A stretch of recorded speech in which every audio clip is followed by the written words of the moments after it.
what you wish for, Parker.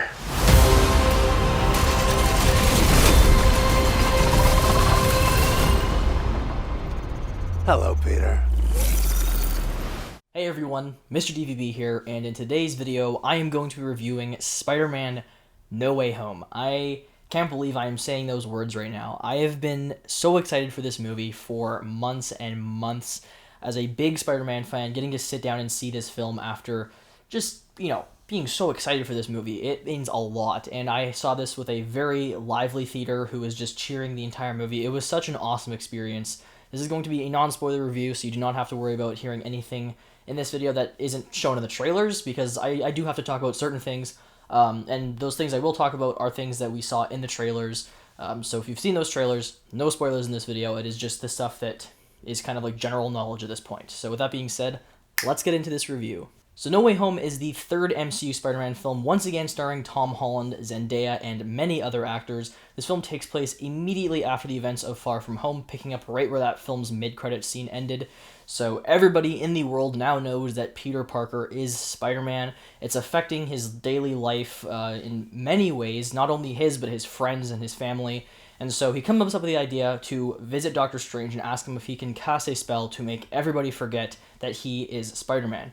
But, when this spell is being cast, Peter changes his mind on certain things, and it ends up screwing up the spell, and instead, everybody who knows that Peter Parker is Spider-Man comes to our universe. So that means we are getting to see Willem Dafoe as Green Goblin, Alfred Molina as Doc Ock, Jamie Foxx as Electro, and other characters all, come into this universe, and it is an accumulation of not only just, these three MCU Spider-Man films, but of Spider-Man films in general. I mean, we're getting these villains who were in the Raimi films, these villains who are in the Amazing Spider-Man movies. So just seeing all of that come on the screen was such a big deal for me, because Spider-Man is, literally one of my favorite comic characters. He's my favorite Marvel character easily, and so just getting to see him and all these villains that I grew up loving and seeing in their movies, seeing them all come together on screen was just such a huge deal. This is, without a doubt, the biggest film for me personally when it comes to the MCU. Endgame was a huge deal, but I don't have, nostalgia for the MCU. I have nostalgia for the older Spider-Man movies, and just getting to see those villains on screen again, interacting with this universe's Spider-Man, was such a big deal for me. And I thought this movie was excellent from start to finish. I absolutely loved this movie. It is probably my favorite film in the MCU at this point, I would say. I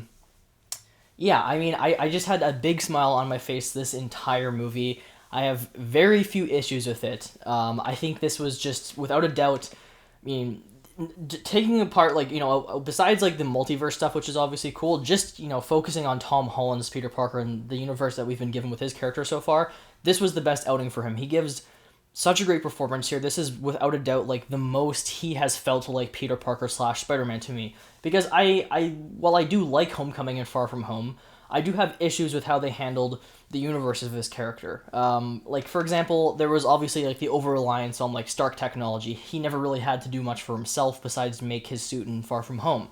And I was never a huge fan of some of the supporting characters, like Aunt May, MJ, Ned.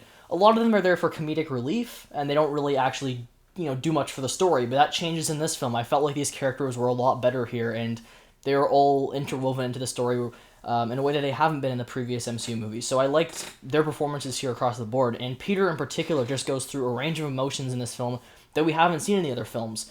There's some really serious moments in this film where he is dealing with some big situations. Everybody knows his identity, and how he deals with that is just really interesting. There's some great moments in this film where you get to see a full range of emotions from him, and I thought his performance was excellent in this movie. I liked his relationship with MJ a lot in this film. In my opinion, it was better than the one in Far From Home. There it was just kind of this cute little teen romance, first crush kind of thing. Here it feels like, they're having to deal with the consequences from everybody knowing he's Spider-Man as well. So seeing how MJ's dealing with that, and just the support she gives him, the support he gives her. I really liked the relationship of this movie. I think it was great, and an awesome on-screen relationship. They work very, very well together.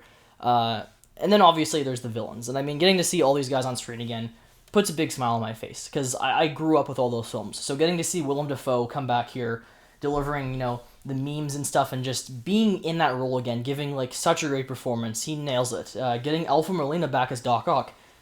Awesome to see these people back in their roles. And I did have a worry going into this movie that it's cool that we're getting to see these villains again, but in their films, they had arcs. By the end of their films, a lot of them were redeemed, and I was worried that this movie wasn't going to really care too much about that. It was just, what, here's these guys again as the villains we liked. But, Doc Ock, for example, he was a good guy in the end. He sacrificed himself, and so I was worried that they were going to be kind of throwing that out the window just to have these villains return, but they don't. They treat them with, the respect that they deserve, and it feels like a continuation of their characters, and I loved that. That was great to see, because it was the same characters that we saw on the screen coming back, and that was something that I just absolutely loved. They really treated these characters with, a lot of respect, and I'm very happy that they did that, and they didn't just have them there just for fan service.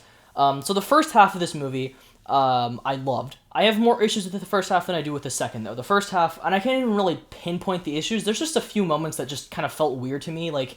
I don't know if it's because I guess it just felt a little bit too fan servicey, and it was a bit awkward. There was just certain things where I was just kind of sitting there. I'm like, this is great, but it's weird at the same time. Having Lizard just talking in conversations. I mean, he talked a few times in his film, but here it's he's just having casual conversations. I was like, this is just weird seeing Lizard talking, and same thing with Sandman.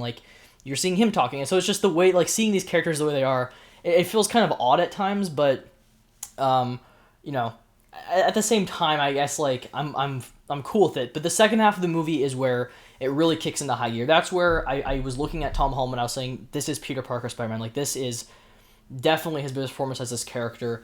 And the second half is just everything that you could want from a Spider-Man movie, in my opinion. They really nail his character. I love the way they end the film. I'm obviously not going to say it, but they really do a great job at wrapping up this trilogy, and I'm really looking forward to seeing the future of his character and where they go with him, because they end it in such a fantastic way. So yeah, I don't really have much else to say about the movie, because I would be diving into spoilers and stuff, because there's so much I want to discuss.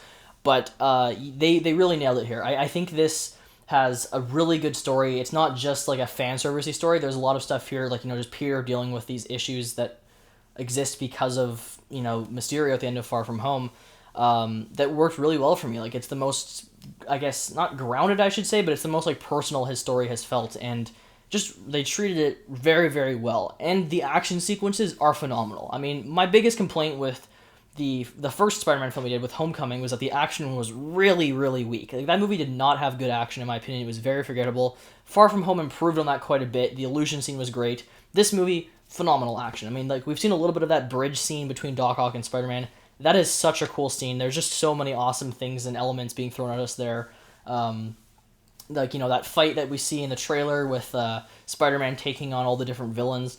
Awesome stuff. They did a great job with the action scenes here. Definitely some of the coolest ones we've seen in the MCU, and some of the coolest ones we've seen, period, from the character of Spider-Man. So all in all, guys, I absolutely love this movie. I cannot wait to see it again. I'm going to see this movie in theaters as many times as I can. I mean, I work at the theater, so I can go and see it for free, so I'm just going to keep on going back and just seeing this movie, because I had such an awesome experience.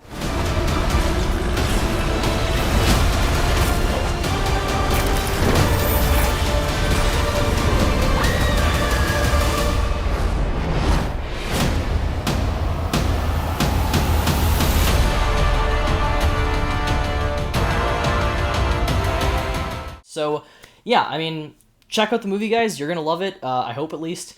I will be doing a ranking of all of the Spider-Man movies. I will be doing a ton of Spider-Man related videos over the next couple days, so look out for those. But in the meantime, yeah, I mean, those are my thoughts on the movie. It's great.